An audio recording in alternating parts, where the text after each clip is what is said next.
गई है चूही मार दी है चूही देख लो चूही मारने वाली शक्ल देखो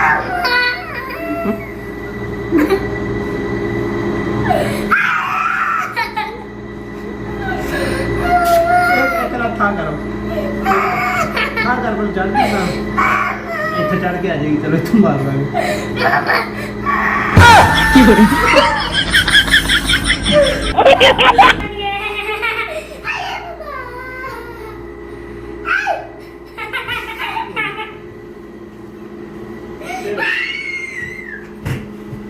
बहुत छोटिया